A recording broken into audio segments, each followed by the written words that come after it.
el doctor Cosío, pues.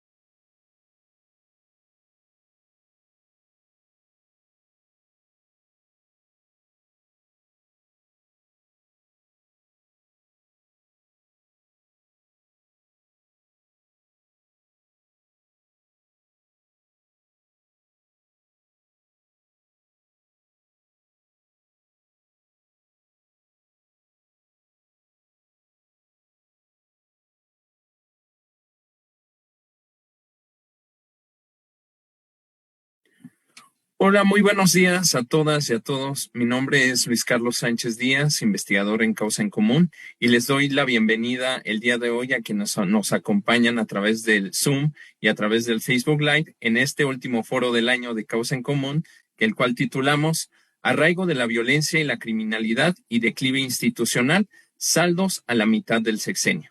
Para ello, el día de hoy contamos con unos invitados de primer nivel. Por eso les doy la más cordial bienvenida al doctor José Ramón Cosío, al doctor Leonardo Curcio, a la licenciada Marta Tagle y a nuestra presidenta de Causa en Común, María Elena Morera.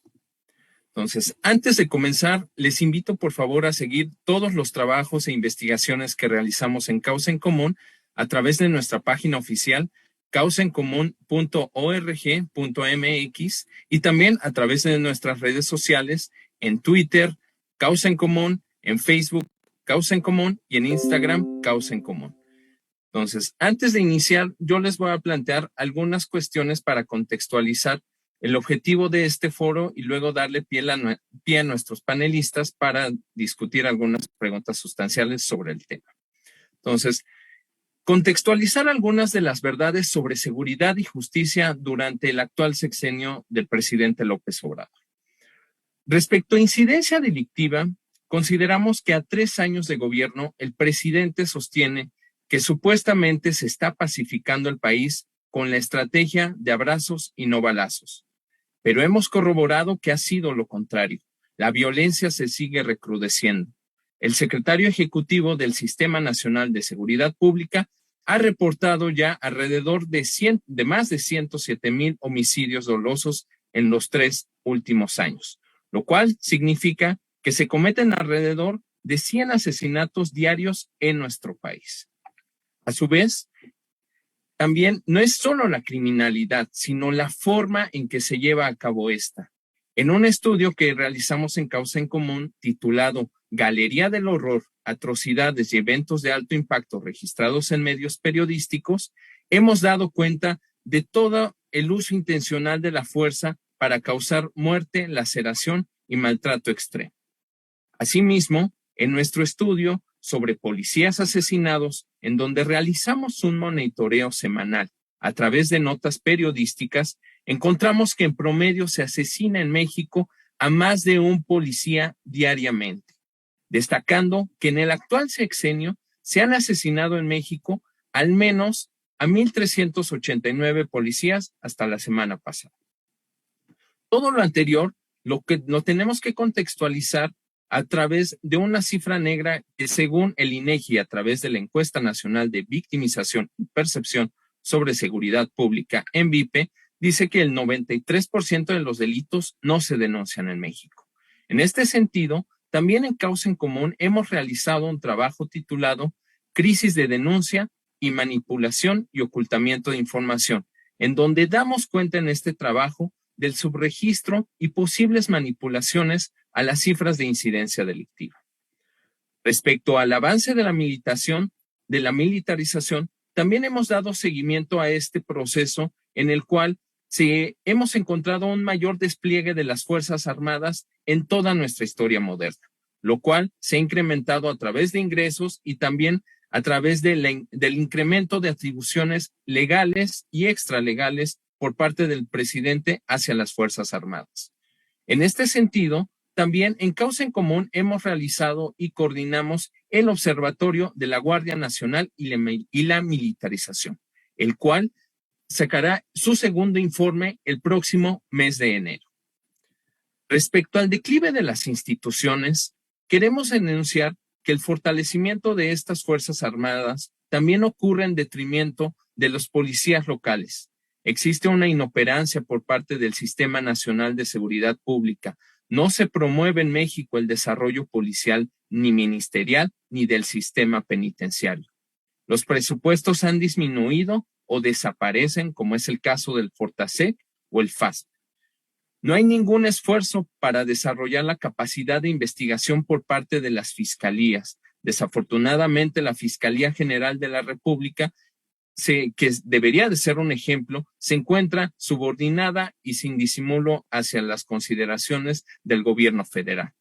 No se establecen mecanismos de vigilancia y rendición de cuentas por parte de la ciudadanía en materia de presupuestos y cumplimiento de acuerdos y resultados en materia de seguridad y justicia. También, en Causa en Común, hemos dado cuenta de las violaciones a la Constitución y a los derechos humanos. Algunos de los ejemplos es, desde el 2019 se reformó el artículo 19 constitucional, en el cual se amplió el catálogo de algunos de los delitos que merecían prisión preventiva oficiosa, y que el mes pasado la Suprema Corte de Justicia de la Nación también discutió el carácter de inconstitucionalidad de algunos de esos preceptos debido a la violación a los derechos humanos y a la presunción de inocencia por parte de las personas encarceladas.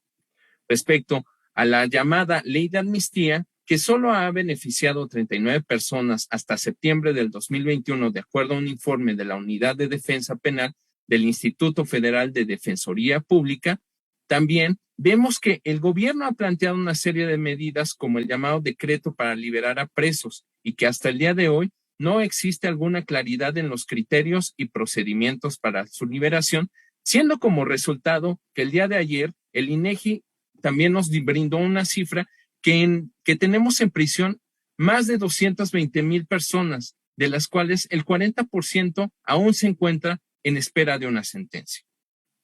Por último, el gobierno declara que existe transparencia y derecho a la información. Causa en Común, desde 2019, realizamos una investigación titulada Información Oficial sobre Seguridad. No hay, no quieren y no entienden, en donde se analizan solicitudes de acceso a la información en temas de seguridad y justicia y en donde ha dado como resultado que el 55% de las declaraciones que brinda el presidente en sus conferencias mañaneras no concuerdan o no tienen algún sustento. Entonces, así las cosas, y en este contexto, pues nuestros panelistas nos presentarán un avance de estos 3 años de gobierno para plantear algunas críticas y, por supuesto, algunas propuestas en los temas de seguridad y justicia. Antes de iniciar con las intervenciones, recordarles a nuestros panelistas que tendrán un tiempo máximo de 10 minutos para su participación y posteriormente realizaremos una ronda de preguntas y respuestas, las cuales el público nos la pueden hacer llegar a través de los comentarios de la transmisión en Facebook. Iniciaremos con la participación del doctor José Ramón Cosío. El doctor Cosío, quien estudió la carrera de Derecho en la Universidad de Colima, posteriormente la maestría en Derecho Constitucional y Ciencia Política en el Centro de Estudios Constitucionales de Madrid, también se ha graduado como maestro en Derecho por parte de la UNAM. Finalmente, obtuvo el doctorado por parte de la Universidad Complutense de Madrid en la Facultad de Derecho. Su formación profesional se ha dividido entre la docencia, la investigación y el servicio público. Su principal vertiente de investigación es el derecho constitucional, y aunque también ha realizado investigaciones en otras ramas del derecho. Se desempeñó como ministro de la Suprema Corte de Justicia de la Nación desde diciembre de 2003 hasta noviembre de 2018. A lo largo de su trayectoria ha recibido distintos reconocimientos como el Premio Benito Juárez, el Premio de Investigación de la Academia Mexicana de Ciencias y el Premio Nacional de Ciencias y Artes en el área de Historia, Ciencias Sociales y Filosofía. Desde el 2014 es miembro del Colegio Nacional y actualmente se desempeña como investigador en el Colegio de México. Muchísimas gracias por su asistencia, doctor Cosío, y le brindamos la palabra. Al contrario, muchas gracias, Luis Carlos. Qué buen resumen inicial hiciste. De verdad te felicito, está muy claro. Saludo con mucho afecto a Marilena, a Marta y a Leonardo, queridos amigos y compañeros. Yo lo que quisiera comenzar planteando es esto. Hace algunos semanas, meses tal vez, tuvimos la ocasión de discutir con María Elena y algún grupo de trabajo de Causa en Común, dónde nos encontrábamos en la materia.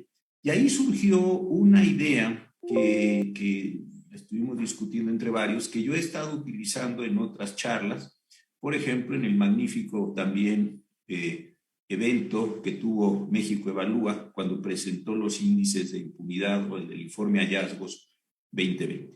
La idea que he estado elaborando, Marilena y todos ustedes, la quiero expresar ahora. Y es la ficción de que tenemos un sistema nacional de seguridad, que tenemos un sistema nacional que está abocado a combatir la delincuencia o prevenir la delincuencia. Y esto no es privativo, y por esto voy a empezar, del Sistema Nacional de Seguridad.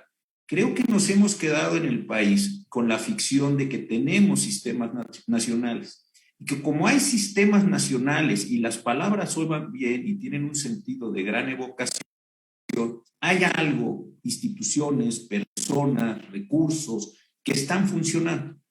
Piensen ustedes en el Sistema Nacional Anticorrupción. ¿De verdad hay un Sistema Nacional Anticorrupción? Pues no, no lo hay. ¿Hay un Sistema Nacional de Bibliotecas? No hay. ¿Hay un Sistema Nacional de Salud? No hay. Entonces, nos llama la atención, nos evoca esta idea de decir, ahí está un sistema nacional. Consecuentemente, pues algo debe estarse haciendo y debe estarse haciendo bien, porque la idea de sistemas de cómputo, sistemas de la modernidad, nos evoca esta idea de que las cosas funcionan, tienen ritmo, tienen trabajo. Y yo creo que el gran problema que estamos viendo en seguridad es que no hay nada que se pueda llamar un sistema nacional. No hay una relación orgánica, una relación competencial entre federación y los estados. Hay una crítica importante, y yo creo que tiene una parte muy meritoria, donde se nos critica a los que trabajamos en el mundo del derecho que creemos que todo, o se nos dice que creemos que todo se puede resolver con normas. Esto desde luego no es así, pues faltaría un artículo en la Constitución que dijera todos los habitantes del territorio nacional serán felices, y pues eso no tiene ninguna capacidad de transformación de nada. Pero sí es importante tener un marco normativo que diga quién puede hacer qué, cuándo, cómo, respecto de quién, qué no puede hacer, es decir, que signifique el marco. Después tendría que haber órganos, procesos, personas bien capacitadas para hacer cosas, etcétera, etcétera, etcétera. Pero me parece que es el problema inicial de la ausencia de un sistema. Lo que puede hacer la federación y las entidades federativas está traslapado, hay huecos en el sistema federal puro, nada más en eso.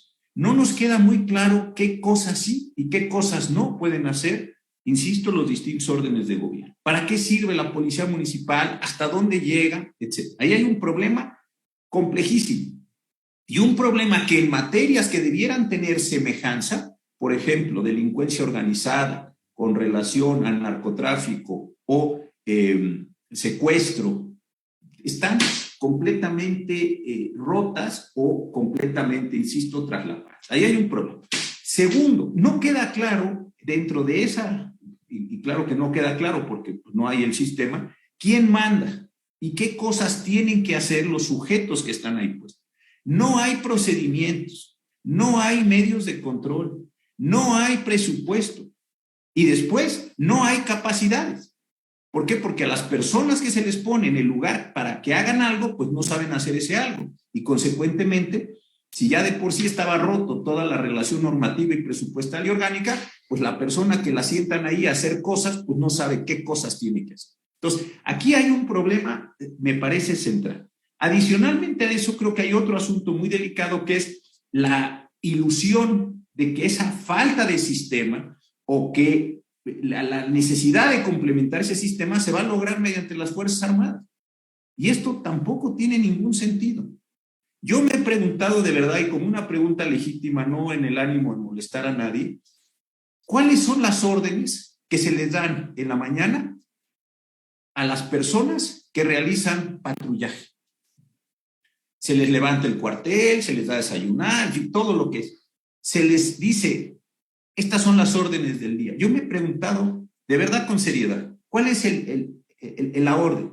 Salen los chicos con sus fusiles, allí van en los camiones, en las camionetas, lo que los transporten. ¿Y cuál es exactamente la orden que reciben? Obviamente, si les disparan, contesten. Puede ser como un ejercicio de defensa.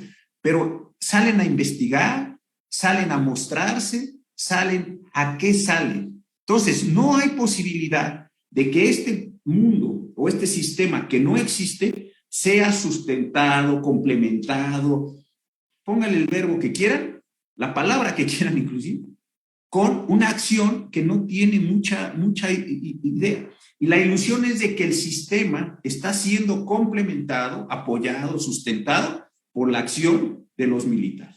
Entonces, me parece que estamos entrando, o estamos ya, ¿para qué decimos entrando?, en una doble ficción de que existe un sistema y que el sistema está siendo complementado. Yo creo que ahí es donde está, si no la causa de todo, porque también sería una tontería decir esto que yo estoy diciendo, que es la causa de todo o es el efecto de todo, pero sí me parece que ahí hay una condición muy importante. Y creo que la solución, porque también nos pediste, Luis, que hiciéramos propuestas, creo que la idea, y eso también lo hemos platicado con María Elena, pasa por empezar a decir, a ver, ¿cuál es la definición básica, así simple, no pongámonos muy creativos, de sistema? Un sistema es ¿qué? Un conjunto de órganos, procedimientos encaminados a la realización. Perfecto. Si eso es el sistema, bajo ese criterio de sistema, revisemos la condición actual y nos daremos cuenta que el sistema no existe. Y yo creo que pasa primero por decir, no hay sistema. Segundo, ¿por qué no hay sistema? Y tercero, ¿qué tendría que pasar para hacer sistema? Porque en muchas ocasiones criticamos acciones individuales. Mira, no hay mando. Sí, todo eso es cierto. Pero creo que lo debiéramos agrupar bajo este sentido. Mi punto de vista, y con esto concluyo, es que mientras no hagamos esa reflexión, vamos a estar moviendo las pequeñísimas piezas de algo que no tiene sentido, y como no tiene sentido el movimiento de las piezas, pues tampoco tiene sentido el resultado de esos movimientos. Muchas gracias. Muchísimas gracias, doctor Cosío. Sin lugar a dudas, el plantear la necesidad de cuestionarnos al sistema nacional y a todos los sistemas que imperan en el país es importante, no solamente en generar cuáles son sus atribuciones, sino lo que menciona la definición básica del sistema, revisar cuáles son las condiciones actuales, proponer por qué se llegó a esa condición actual y qué se podría para mejorar. Entonces, en ese sentido, pues creo que se podrían sacar algunas preguntas posteriormente y si el público quiere ahondar más a fondo. Muchísimas gracias, doctor. Ahora le damos la oportunidad de su participación al doctor Leonardo Cosío. El doctor Leonardo Cosío es licenciado y maestro en Sociología Política por la Universidad de Provenza. ¿Qué más quisiera yo que ser Cosío? Que espero que algún día me admite José Ramón. Perdón. El doctor Leonardo lo quiero Curcio, como un hermano, tengo que decirte, Luis Carlos. El doctor Leonardo Curcio es licenciado y maestro en Sociología Política por la Universidad de Provenza en Francia, es doctor en Historia por la Universidad de Valencia en España y se ha desempeñado entre los campos del periodismo, la cátedra de investigación y también la investigación científica. En el ámbito científico y académico es investigador titular de la UNAM por parte del CISAN e investigador nacional por parte del SNI. Es autor de 10 libros, coautor de 40 y ha escrito diversos artículos científicos. Entre sus textos más recientes resulta El presidente, las filias y fobias que definirán el futuro del país, el cual se publicó el año pasado. Actualmente, el doctor Leonardo Curcio es conductor del noticiario Así Amanece en ADN 40 y en Leonardo Curcio en Fórmula, así como del programa Incursionando en el Canal del Congreso, además de ser miembro del Consejo Consultivo y articulista de El Universal. Es comentarista del programa del Canal 11 Primer Plano y ha sido galardonado por el presidente de Italia con el premio Italia en el Mundo 2007 y la revista Líderes Mexicanos, quien ha reconocido su trayectoria y lo colocó entre los 300 líderes más influyentes de México. Por último, ha sido condecorado como Caballero de la Orden de la Legión de Honor por parte del gobierno de Francia. Le damos la palabra, estimado doctor Curcio. Gracias, Luis Carlos, por la presentación, por la introducción que hiciste. Agradezco mucho a la doctora Morera la invitación y la oportunidad de efectivamente participar con el doctor Cosío, con la diputada Tagle. Para mí es un privilegio. Voy directamente a las preguntas que me formularon y telegráficamente hago algunas propuestas. Las preguntas es, ¿cuál es el estado de la seguridad que tiene México? El país vive en un plano inclinado. En algunos momentos se pronuncia un poquito más la sensación de declive, pero no hemos parado de ver cómo se degrada la situación. Esa sería mi respuesta económica. La segunda es, ¿por qué las estrategias no han funcionado? Uno, porque hemos tendido a centralizarlas una y otra vez. En este caso tenemos mando único presidencial, lo cual ya es llevar al extremo la centralización. Dos, porque hemos politizado las estrategias. Desde Omar Fayad hasta Alfonso Durazo, todos los que han tenido mando sobre la policía están pensando en su carrera política y no en resolver el tema de seguridad a fondo. Y la tercera es que se ha sexenizado. No hemos establecido los, digamos, lineamientos, la continuidad necesaria para que, igual que lo hemos hecho, yo cito mucho el caso del manejo, por ejemplo, de la estabilidad de nuestra moneda, es decir, dejémoslo en una institución que a lo largo de los años le dé poder adquisitivo al peso. Hoy tenemos un Banco Central que tiene 200,000 millones de dólares de reservas. Pues es un trabajo de varios sexenios, es decir, no le meta tanta creatividad sexenal, permita que maduran las instituciones y considerar que la seguridad pública, la seguridad en general, es un bien a tutelar que va más allá de la responsabilidad de un gobierno. Tres, riesgos de la militarización. Primero, pues son enormes. ¿Por qué? Porque nos estamos gastando literalmente la línea de crédito que teníamos en la tarjeta para gasto corriente. La institución que sigue siendo más creíble para los mexicanos. Las dos, a Marina y el Ejército, se les está sobrecargando de misiones y sobrecargando de expectativas. Ahora, hasta en la Ciudad de México tenemos, en este caso, cuarteles de la Guardia Nacional en Coyoacán y en Azcapotzalco, y la expectativa es, hoy salía una encuesta diciendo, la gente dice, pues ya vienen los militares, nos van a atender. El gravísimo problema es que hoy tenemos, lo separo, por un lado la sobrecarga de misiones, cada vez hacen más cosas y eso es un enorme riesgo, y por otro lado la digamos, dimensión de expectativas que se genera en la gente. Ya vienen los que sí saben, por tanto debería ocurrir algo muy rápidamente, y ay de mí, no va a ocurrir. Por tanto, traemos el mayor riesgo que yo veo es en esta especie de militarización suave, como lo ha descrito muy bien Benítez. Finalmente Raúl Benítez tiene un gran consenso social, pues la gente dice, pues es magnífico, el ejército, la armada, confío en ellos, y un presidente tan popular ha logrado cambiar 180 grados la argumentación oficial, que la de él dijo que por él desaparecería el ejército. Ahí están las declaraciones en un periódico que él sí lee La Jornada, por tanto, para quien las quiera consultar, y al iniciar su sexenio dijo que él no quería que lo custodiaran militares, ¿no? Yo no quiero Estado Mayor, total, aquí cualquier pasante de licenciatura me puede cuidar,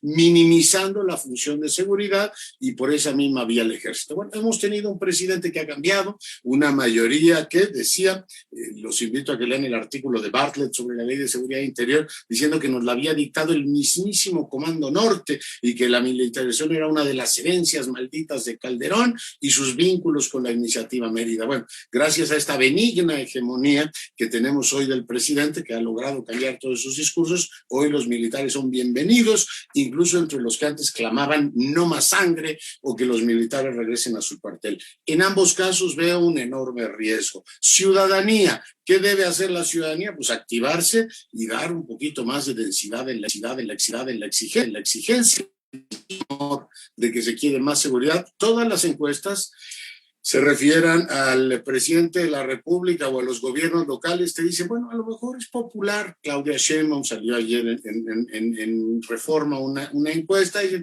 muy popular, etcétera.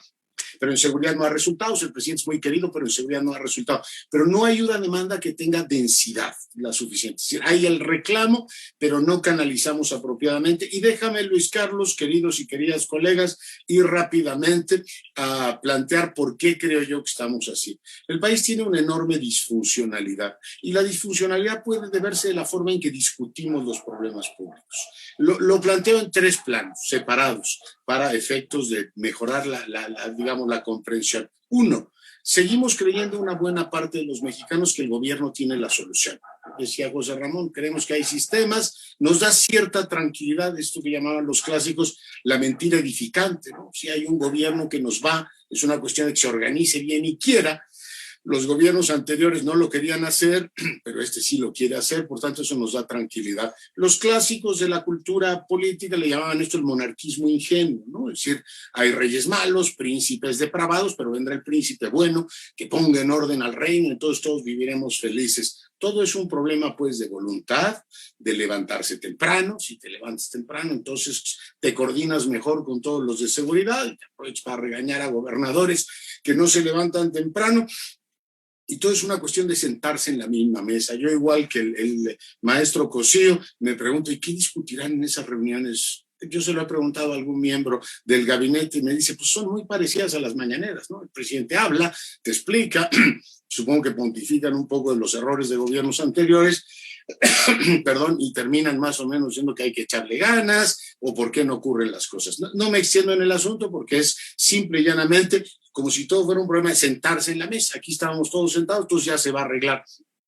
Es una forma mágica, sin darnos cuenta que tenemos debilísimas capacidades, incluso el presidente, igual que se pregunta, ¿por qué las papitas y los refrescos sí llegan y no mis medicinas? Pues se llaman capacidades y logísticas, presidente, y eso se construye. Esto lo sabe muy bien la diputada Tagle, cuando tu título dice Ciencia Política y Administración Pública. O sea, hay que hacer política, pero también hay que encargarse de que las papitas y los refrescos, igual que el sistema en general, llegue a donde tiene que llegar. Tú puedes tener todo el poder político, pero si tienes efectivamente debilidades en términos organizativos, pues tienes, como dijo Cosío muy bien, un presidente performativo, ¿no? Él cree que ocurren las cosas. Yo ya ordené que busquen a la gente. Bueno, ¿por qué no aparece? Pues, presidente, porque no podemos. Bueno, y luego hay una asignación confusa de responsabilidades. Ya lo dijo también José Ramón.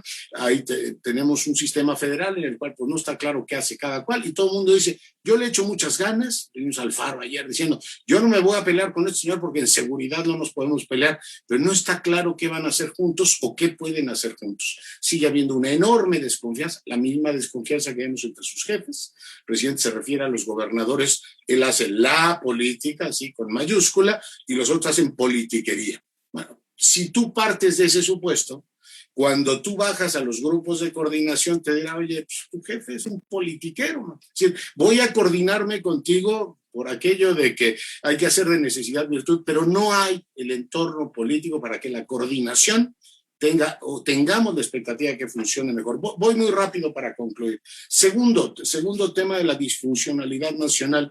Tenemos una capacidad asombrosa de ver para el otro lado.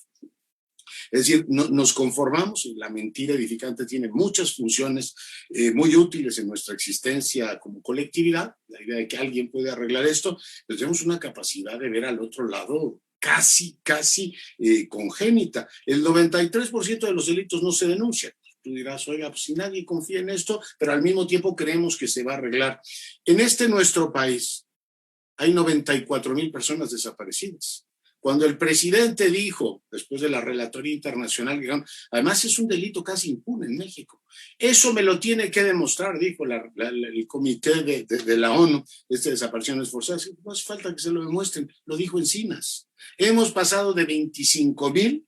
¿Se acuerdan cuando Lía Limón era subsecretaria al ramo y que dijo 25,000, que casi se la comen con papas en el gobierno anterior, diciendo, ¿cómo revela eso de 25,000? Pues ya vamos en 94,000. Y el gran tema no es que el gobierno de Peña o el de Calderón o el de Fox o el de López Obrador sean o no tengan la voluntad, es que no tiene capacidades para ni detener eso ni detectar dónde está la gente. O sea, cuando a ti se te pierden 94,000 personas y tiene la gente, los ciudadanos, que andar buscando los cadáveres de sus hijos, pues es un problema de funcionamiento del Estado, digamos, medianamente eficaz. increíble.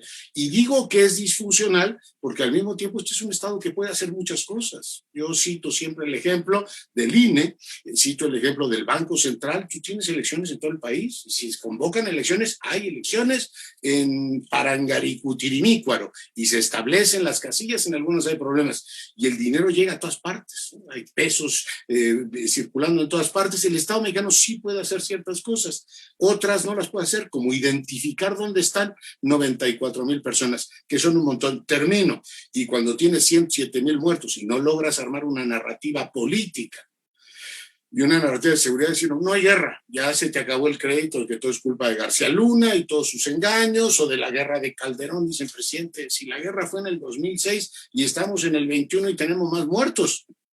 Es decir, aunque sigas explicando que todos los problemas vienen de la colonización española, ya llega un momento en que te dicen, oiga, eso ya me lo dijo muchas veces y no hay manera de que funcione. Pero tenemos una enorme capacidad de efectivamente estar viniendo del otro lado. Y la última, la apunto simplemente porque ya me estoy pasando el tiempo, es el asunto de la cultura de la legalidad, que la hemos dejado de lado. Recientemente el presidente, en una contradicción máxima, ahí la publicidad oficial dice que en este país no se condonan impuestos. Y el presidente ha emitido 2 decretos para legalizar vehículos de contrabando. Los argumentos son enternecedores para una orden monástica. Seamos fraternos. La gente no tiene para comprar un coche. Bueno, pues sí, igual al rato vamos a decir, seamos fraternos, la gente no tiene para determinadas cosas y por eso roba. Es decir, la argumentación sensiblera para decir que se cumplen las reglas, cuando el mismo Estado invoca una capacidad especial para decir, en este caso yo exento a unos ciudadanos del cumplimiento de la ley, es la imposibilidad de construir. La doctora Morera conoce bien esto, cuando las primeras intervenciones en la frontera, cuando los ciudadanos pedían cultura de la legalidad, el primer tema con el que chocaban era que muchos de esos ciudadanos que pedían legalidad traían coches sin placas. Le decían, ¿sabe qué? Es que hay que cumplir la ley todos. O sea, el principio del orden pasa porque todos respetamos. Dicen, oiga, pues yo no tengo ninguna mala intención. Yo solamente uso el coche sin placas y es un coche de contrabando. Pero es de contrabando porque, aquí termino, les prometo, el Estado mexicano es ineficaz, el Estado mexicano cobra muchos impuestos. Tenemos la vieja cultura del antagonismo. Es decir, el Estado es un tirano y hace mal las cosas. Por tanto, yo no estoy sujeto a cumplir las reglas. Yo estoy de acuerdo con que el Estado mexicano es un desastre. Y el mejor ejemplo es el Aeropuerto Internacional de la Ciudad de México. Es decir, es un desastre organizativo y eso refleja mejor que nada la forma del aparato de seguridad. Pero cuando tú tienes desde la base alimentando esta cultura del antagonismo, de que violar las normas está socialmente legitimado, pues es imposible construir en un sentido de legalidad y continuidad de las políticas. Lo dejo aquí y reitero, por supuesto, mi gratitud por haberme invitado. Muchísimas gracias, doctor Curcio. Sin lugar a dudas, creo que pone en la mesa de discusión muchísimos temas en torno a este declive que existe no solamente en cuestiones de seguridad, sino que se trasladan a una cultura tanto de la legalidad para toda la sociedad, el centralizar las decisiones y el depolitizar las decisiones en cuestión de seguridad, creo que nos han dado estos resultados, ¿no? Ya vimos los 94,000 desaparecidos que existen en el país, los más de 107,000 homicidios que ocurrieron en los últimos 3 años. Y creo que también pone en tema de discusión la responsabilidad que tenemos la ciudadanía. No solamente es cargarle toda la responsabilidad al Estado y a los políticos, sino también nosotros qué tenemos que hacer para mejorar estas condiciones y que no se siga perpetuando la violencia y la inseguridad en nuestro país. Pues muy bien, doy paso a la participación de la licenciada Marta Tagle, que le damos la bienvenida por habernos acompañado. La licenciada Marta Tagle es feminista y politóloga, una feminista y politóloga comprometida con la defensa y promoción de los derechos humanos de las mujeres, la democracia y el combate a la corrupción y la impunidad. Es egresada de la licenciatura en Ciencias Políticas y Administración Pública por parte de la UNAM. Ha militado y milita en el Partido del Movimiento Ciudadano desde su fundación y ha sido parte del Instituto Político, en donde ha ocupado diferentes cargos. También, como funcionaria pública, ha sido senadora del periodo de agosto del 2015 a agosto del 2018 y ha sido diputada federal en un par de ocasiones, la última de 2018 a 2021. También ha propuesto en ese periodo como legisladora seguir impulsando la agenda de la sociedad civil, la agenda de los derechos hacia la mujer y ser una voz de la ciudadanía en el Congreso mexicano. Actualmente es consultora en género y derechos humanos. Muy bienvenida, estimada Marta Tagle.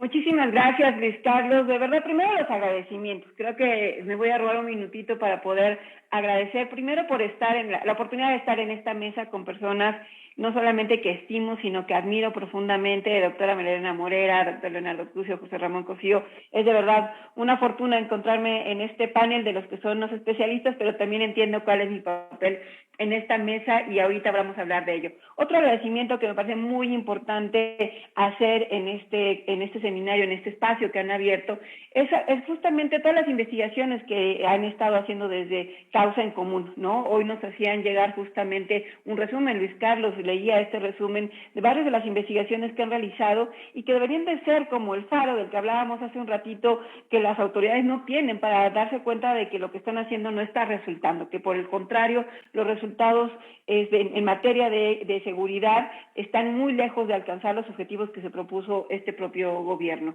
Y finalmente, el último agradecimiento tiene que ver justamente como han titulado la mesa, ¿no? El tema del arraigo y el arraigo de la violencia y la criminalidad en México, porque creo que justamente uno de los temas con los que tenemos que combatir o que tenemos que lidiar quienes estamos en este tipo de temas es cómo se ha venido arraigando el tema de la violencia y la inseguridad en México. Recordaba yo en algunas notas justamente para poder participar en este espacio, este libro de La voluntad y la fortuna de Carlos Fuentes, que justamente escribió a partir de una noticia de la venganza de narcotraficantes que fueron decapitados y que le causaron un gran impacto, y ponía sobre una cabeza cortada, fue la cabeza cortada número 1000 en lo que va del año en México. Y él decía que lo hacía manera de exorcismo contra la violencia. Sin embargo, ¿no? El mismo Fuentes acepta que más que exorcismo la literatura a veces se transforma en profecía. Y eso es lo que desafortunadamente tenemos, ¿no? Con la cantidad de personas asesinadas en México, el tema de la letalidad de las Fuerzas Armadas que estamos viviendo se ha convertido en un asunto de arraigo en el que además desafortunadamente no estamos viendo la respuesta por parte de la ciudadanía. Y ahí sí me gustaría, y les decía que tenía como clara mi participación o por qué estoy invitada a formar de este espacio con ustedes, es por dos temas fundamentales. Uno, en el que tiene que ver justamente el asunto de la violencia contra las mujeres, y el otro por el papel que he tenido como legisladora. En el tema de violencia contra las mujeres, y por eso quiero ligarlo al asunto del arraigo y cómo se han venido normalizando la violencia en este país, tiene justamente que ver con el tema de cómo vemos las violencias que están viviendo las mujeres. Hoy en día las violencias contra las mujeres se han convertido en la principal amenaza y riesgo para el ejercicio de todos los derechos que las mujeres con mucho esfuerzo hemos venido alcanzando. El derecho a circular libremente en la calle, a estudiar, a trabajar, a hacer política. En todos esos espacios estamos enfrentándonos a situación de violencia, y los datos, desafortunadamente, en materia de violencia son muy desalentadores. Ya lo decía el doctor Curcio, además, quienes justamente están batallando con la búsqueda de sus familiares desaparecidos, en muchos casos, en la mayoría de los casos, justamente son esas mujeres que están lidiando con la desaparición de sus hijos. En algún momento una madre, cuando estaba en el Senado, me decía eso: a ver, senadora, yo ya no quiero que me digan y que me enseñen carpetas y carpetas de investigaciones. Lo único que quiero saber es dónde está mi hija, ¿no? Y ese es el tema. O sea, el asunto es que podemos hablar de lo que están haciendo las autoridades, pero si no hay resultados, y el resultado tiene que ver justamente con este tema de que ya no haya personas desaparecidas, de que ya no haya tantas violaciones, de que no haya tantos feminicidios, simple y sencillamente nos está dando. En materia de violencia contra las mujeres, estamos teniendo que efectivamente, aparentemente hay una mínima disminución en los últimos meses de feminicidios, pero parece que para variar o para no variar, pues tiene que ver con una manera de cómo se cataloga el feminicidio en México, porque al final de cuentas, si los juntas con el tema de los homicidios dolosos, seguimos teniendo la misma cantidad de 11 mujeres asesinadas diariamente por delitos violentos en contra de las mujeres. Y uno de los temas que me preocupa muchísimo y que, vuelvo a insistir, tiene que ver con este tema de la normalización de la violencia, tiene que ver con el aumento que tenemos en materia de violencia sexual contra las mujeres. Hoy en día, por lo menos de enero a octubre, en el último reporte del Secretariado Ejecutivo del Sistema Nacional de Seguridad Pública, se reporta que hay 52,000 denuncias en materia de abuso sexual. Tomando en cuenta lo que también decía el documento que nos enviaron de que el 93% de los delitos no están denunciados, seguramente la cifra que hay detrás de los delitos sexuales no denunciados es enorme.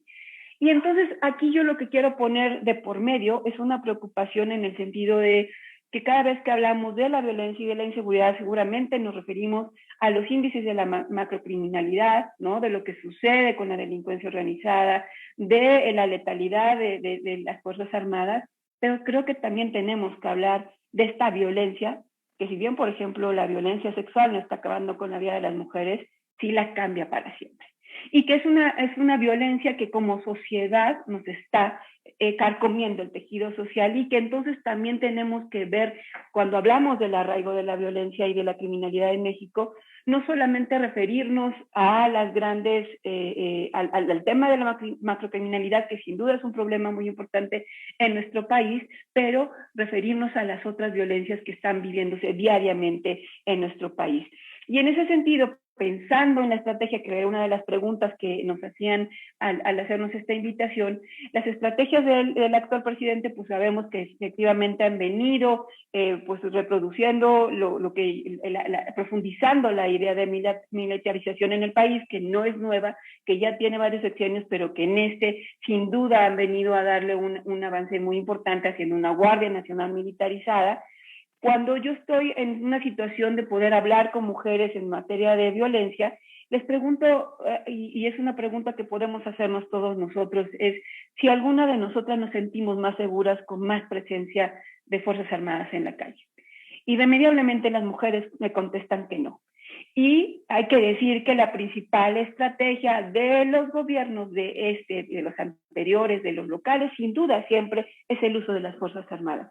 ¿Qué necesitamos las mujeres para sentirnos más seguras en los lugares en los que vivimos? Y tiene que ver con muchas cosas más, desde el entorno, la infraestructura, la propia respuesta gubernamental ante las llamadas al 911, que por ejemplo en medio de la pandemia, se incrementaron de manera muy importante. Sabemos que se aumentaron las llamadas durante la pandemia de auxilio por violencia al interior de las familias, pero no sabemos qué pasó con esas llamadas, ¿no? No sabemos qué seguimiento se dio, no sabemos si se evitó que esa violencia familiar que se estaba viviendo se detuviera para evitar que se convirtiera en un femicidio.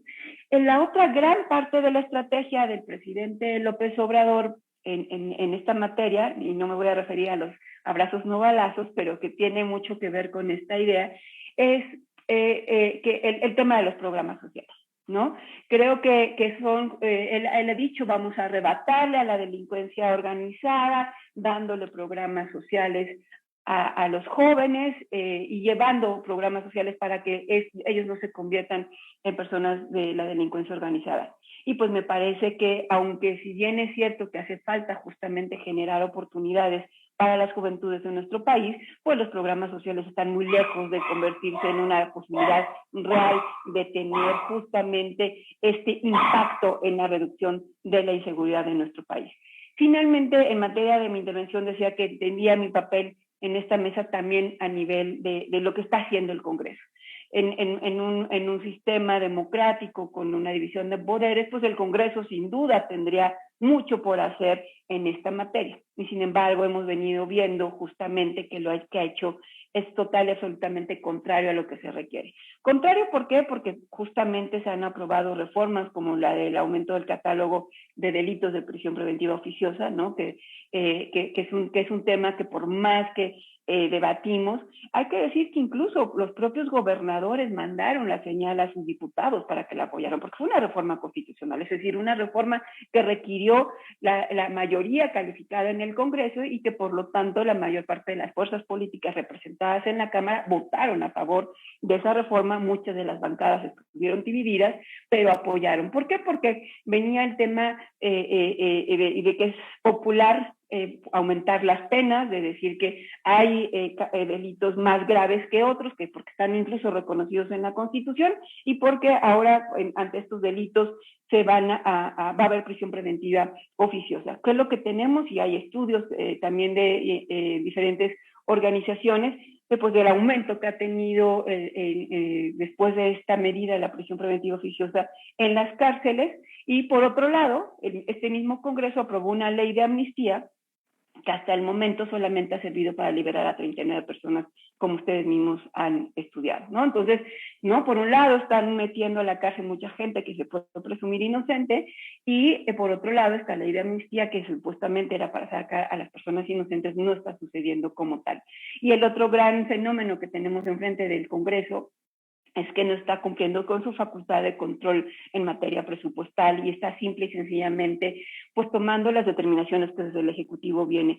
Ha sido muy lamentable la reducción de los presupuestos en materia de seguridad dirigida a los, o sea, ¿cómo podemos exigirles más a las policías cuando uno tras otro presupuesto se vienen reduciendo los recursos públicos que van dirigidos para allá, cuando incluso hasta los propios alcaldes del partido, en el gobierno del partido Morena, están sufriendo ante la falta de recursos porque ya no hay Fortaseg, porque el FAS está prácticamente en los mismos datos, en las mismas cantidades que otros años, ¿no? Y que simple y sencillamente no hay manera que desde las autoridades municipales puedan dar una respuesta en materia de policíaca, por lo menos ya ni siquiera pensemos en otra política pública en materia de seguridad. Entonces también ahí el Congreso está en falla. Y finalmente, con respecto a las estrategias o cómo veríamos la salida frente a esto. Sí nos preocupa muchísimo el tema de la militarización. Creo que además, como les decía, ante una popularidad, me parece que hay las Fuerzas Armadas en México sí gozan de una buena reputación, además a fomentar una campaña que viene a fomentar también esta buena percepción de las Fuerzas Armadas en nuestro país, frente a la falta de preocupación como generalizada por parte de la ciudadanía ante la violencia que estamos viviendo. Estamos sin duda y con un Congreso que no está haciendo lo que le corresponde hacer, nos encontramos en un momento difícil justamente para hacerle frente a esta situación y sobre todo pues pensando ya más allá incluso de este sexenio. ¿Qué va a suceder con las Fuerzas Armadas en las calles cuando acabe esta administración y efectivamente cuáles van a ser los órganos civiles que tengan la capacidad de tener este poder civil que ponga las cosas en orden? Yo no vería como muchas soluciones por el momento, quizás estoy del lado optimista en este momento de la historia, pero veo un panorama muy preocupante en estos momentos. Pero lo único que nos queda es seguir contando con especialistas, organizaciones, gente que está preocupada en este tema, que está generando información, investigaciones, estudios, que está poniendo el tema de manera permanente en la opinión pública, pues para que sigamos buscando soluciones en conjunto. Muchas gracias. Muchísimas gracias, estimada licenciada Tagle. Creo que nos acaba de poner un excelente panorama de cómo se ha arraigado la violencia en este sentido del género. Creo que se ha invisibilizado muchísimo por parte del discurso federal y ver cuáles pueden ser algunas de las soluciones y también hacia este dato que nos brindaba de que las mujeres no se sienten más seguras con las Fuerzas Armadas. Creo que también ayuda al argumento del por qué la militarización no necesariamente tiene que ser el camino para garantizar la seguridad en el país, ¿no? Entonces, en este sentido, voy a hacer algunas de las preguntas. Tenemos 5 preguntas, algunas muy específicas a cada uno de nuestros panelistas. Le voy a dar la oportunidad al doctor Cosío y después al doctor Curcio y al finalizar a la licenciada Tagle. Y si quieren, se las voy platicando todas para que las puedan desarrollar, ¿vale?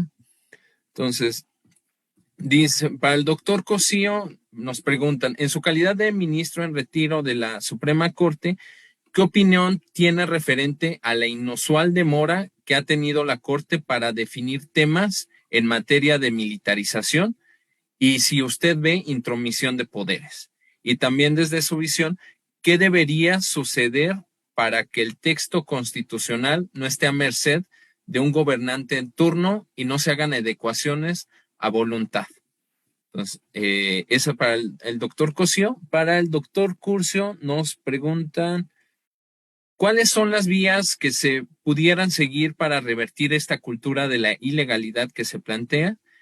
Y considera que la falta de denuncia está ligada a ello y desde su perspectiva académica, ¿cuál podría ser la salida a este proceso de militarización suave? Y para la licenciada Marta Tagle, ahorita nos acaba de llegar una pregunta.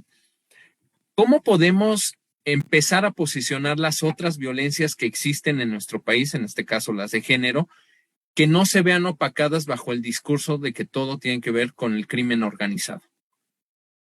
Entonces, esas son algunas de las preguntas. Si quieren, damos oportunidad. Adelante, doctor Cosío. Gracias. A ver, sí, efectivamente existe una demora. Creo que María Amparo Casar y Héctor Aguilar y varias otras personas, Saúl López Noriega, lo han estado mencionando. De hecho, María Amparo junto con Saúl publicaron un libro el año pasado en el cual señalan todos los casos y los retrasos. También se publicó una columna en la revista Nexos, en los Juegos de la Corte, haciendo el cálculo de los tiempos de duración y efectivamente están excedidos. Yo la impresión que tengo es que en la Suprema Corte no están resolviendo estos casos porque de esa forma no hay confrontación. Y efectivamente algunos de los temas más delicados de militarización están en la Corte. La semana antepasada se presentó un proyecto en la primera sala en el cual se decía que la Suprema Corte, que el acuerdo del presidente movilizando a las Fuerzas Armadas en funciones de seguridad pública era correcto, porque pues, prácticamente lo había transcrito. Afortunadamente, los ministros integrantes de la primera sala decidieron mandarlo al Pleno y ahora se verá en el Pleno. Pero sí estoy completamente de acuerdo en que hay ahí un problema importante. El segundo caso importante es qué se puede hacer. Yo creo que eso lo han explicado mucho mejor que yo, tanto Leonardo como Marta. Las personas tienen que seguir impugnando los actos de autoridad que les parezcan contrarios a sus derechos. El presidente de la República ha abierto una discusión en el sentido de que los que se amparan son pues, cualquiera de los calificativos que él usa, no lo repito, pero esto me parece que es muy importante que nosotros no caigamos en esa idea de no me voy a amparar porque me van a decir algo por parte del presidente. Y que se tengan que amparar, que se amparen. Y si se tiene que amparar es precisamente porque está buscando un derecho. Y algo que a mí me preocupa mucho, y por esto va a terminar, es ¿y qué pasaría si las personas no quisieran litigar o ampararse? ¿Dónde sería o cuál sería la sede de resolución de sus conflictos? ¿Más balazos, más patadas, más golpes? ¿O lo que conviene es que las personas vayan a los tribunales y en los tribunales los... Yo creo que el presidente no se da cuenta que cuando dice que no vayan a los tribunales, pues él mismo está cerrando la puerta de la resolución pacífica. Entonces, ¿qué es lo que tengo que hacer? Contratar delincuencia para que me cobre lo que no me van a dar como ya está pasando en varias zonas del país. Y creo que ahí sí hay una idea pésima, como siempre, donde el presidente cree que todo lo que pasa en el mundo es en contra de él o de su movimiento.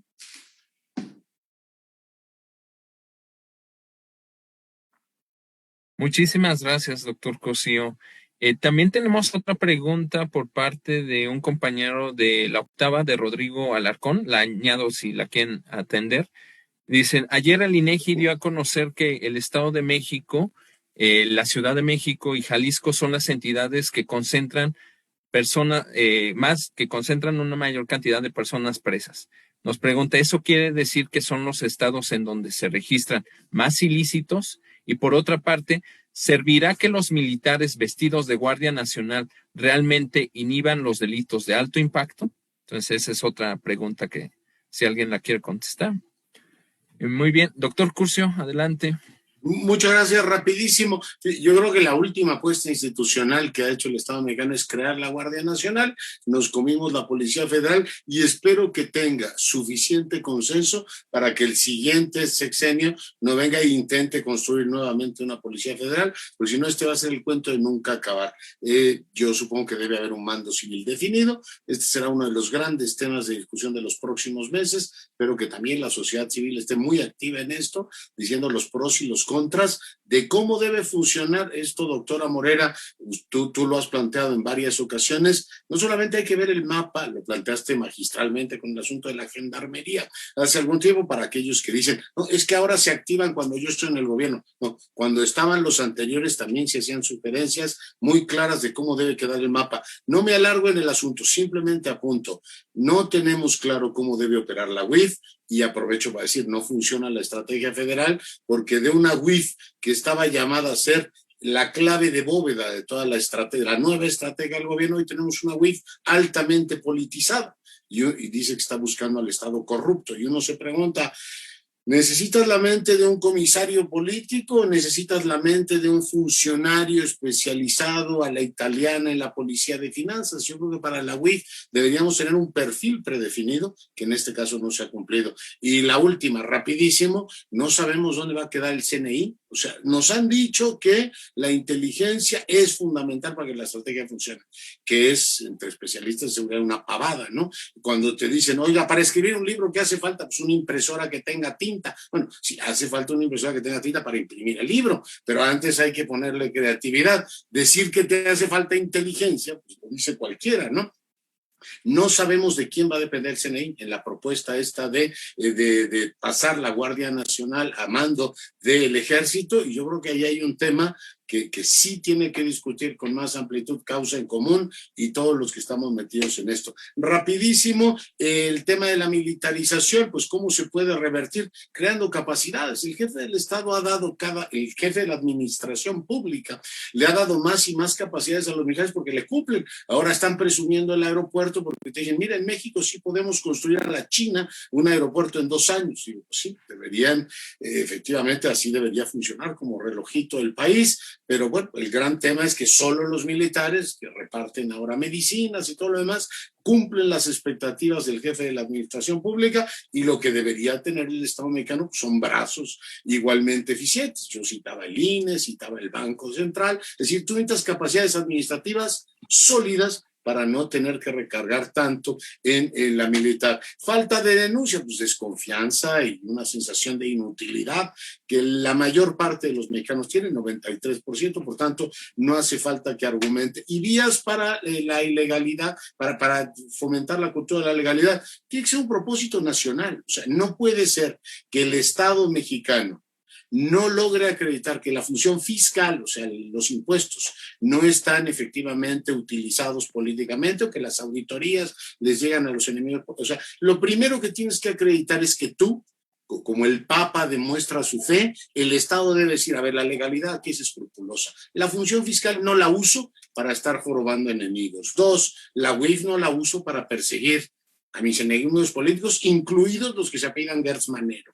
Luego, la función de inteligencia no la utilizo para andar persiguiendo a mis opositores y después chantajearlos, se llamen Santiago Nieto o como se llamen. Que la Procuración de Justicia sirve para algo, además de perseguir a los parientes del procurador, y que la función pública no está pintada, que si se encuentran efectivamente incompatibilidades o conflictos de interés, tienes un secretario de la función pública, se llame Virgilio o se llame como se llame, que realmente actúa. Si tú quieres hacer una pedagogía de cultura de legalidad, lo primero que tienes que hacer es que los instrumentos más importantes de la intervención pública están despolitizados y tienen una función técnica. Y a partir de ahí, empezar a generar esa certeza en los ciudadanos del que la hace la paga y que no hay nadie por encima de eso, e ir superando por esa vía esa cultura del antagonismo, de que violar las normas del Estado no solo es legítimo, sino necesario para poder subsistir. Termino con algo que le comentaba hace algunas semanas a la doctora María Elena Morera.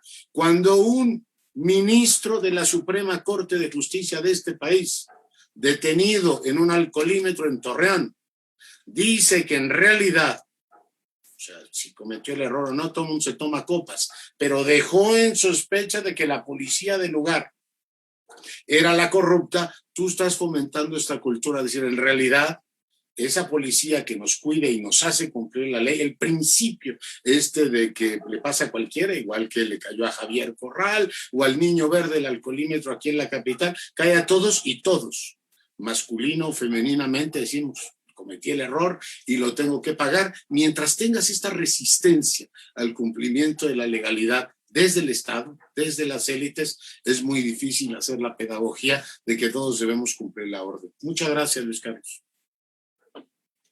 Muchísimas gracias, doctor Curcio. Por último, la licenciada Tagle, adelante. Sí, yo muy rápido porque se nos está acabando el tiempo. Solamente cuando nos preguntan con respecto de cómo posicionar el tema de las violencias contra las mujeres en este tema de la violencia y la inseguridad generalizada en el país.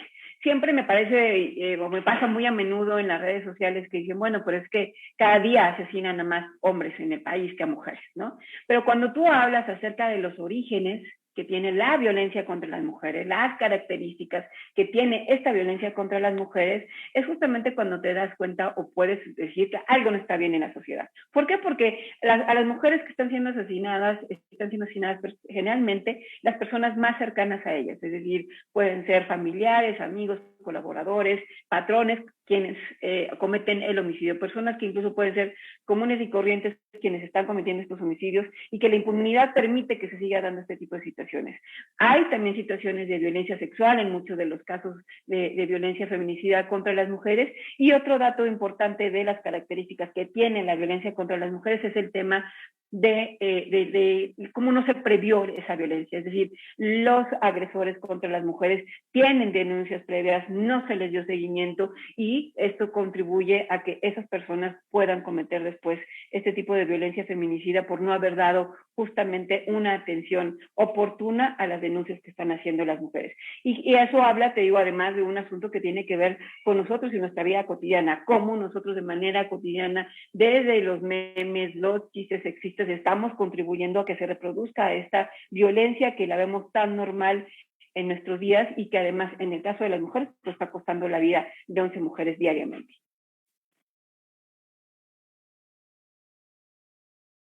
Muchísimas gracias, licenciada Tagle.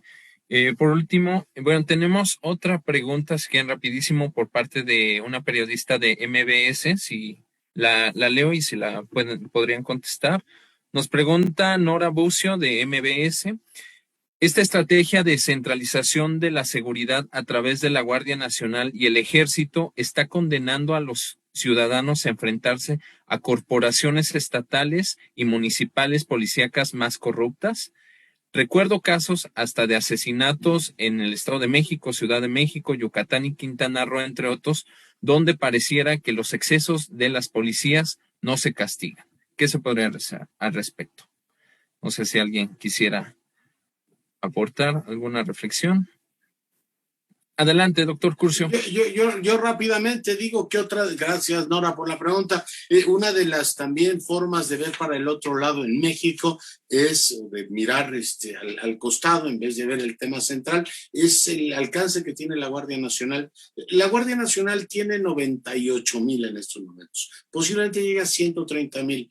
En el mejor de los casos no va a tener escala para controlar todo lo que ocurre en el país, por tanto, el camino necesariamente, esto es algo que María Elena nos ha enseñado desde hace muchos años, es ir dignificando, trabajando en las policías locales. La Guardia Nacional no puede controlar todas las disfuncionalidades que tienen las policías locales, que tienen muchas derivas, que están sujetas a los mismos vicios que en el plano nacional, probablemente peor, tienes ciclos sexenales. Aquí en la zona conurbada, sin ir más lejos, no les pagan cuando cambia el alcalde, o sea, les dejan de pagar, entonces viene la presión, la sospecha de usted es corrupto, y ahora sí vienen los buenos y purifican. Esta idea que creemos que es muy nueva en el discurso presidencial, en realidad es la que ha usado el sistema toda la vida, ¿no? Ahora sí vienen los limpios que van a purificar a los otros. Si no hay continuidad, si no hay construcción desde abajo de las policías estatales, tú no tienes alcance con 130,000 para estar con las múltiples funciones que el gobierno actual le está dando a la Guardia Nacional. Es una ilusión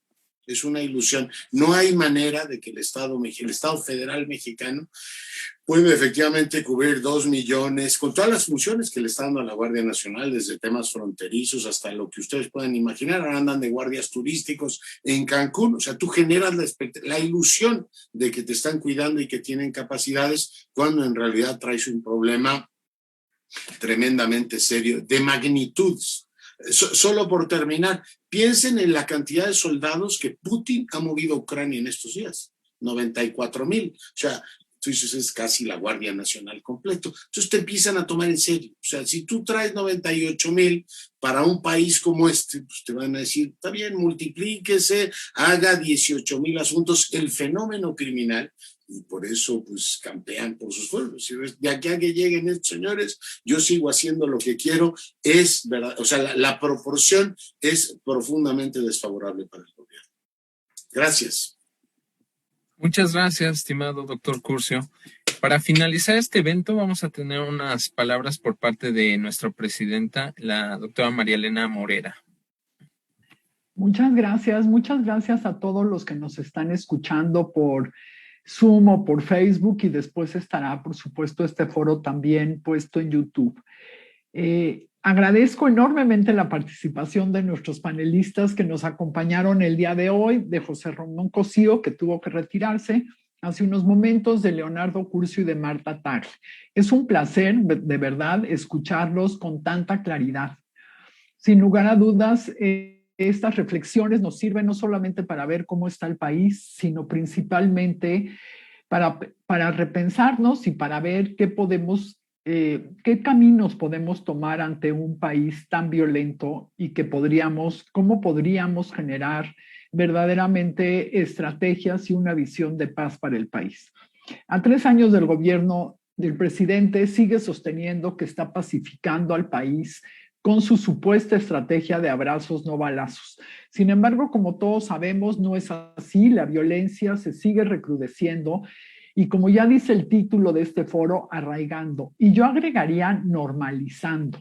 Ya nadie se sorprende que violenten a niños, niñas y mujeres, como decía Marta Tagle, que nos extorsionen, que cobren derecho de piso, que miremos cómo venden miles de litros de gasolina en las orillas de carretera. Tampoco que maten alrededor de 100 personas a diario, o que tengamos miles y miles de desaparecidos, como ya mencionaba Leonardo. Simplemente la violencia se mira como parte de lo cotidiano, cuando no debería de ser así. Nos hemos acostumbrado a tal grado que no solo es la criminalidad, sino la forma en cómo ésta se está llevando a cabo. Es decir, son verdaderas atrocidades las que se están cometiendo en el país, sin que siquiera levantemos la ceja.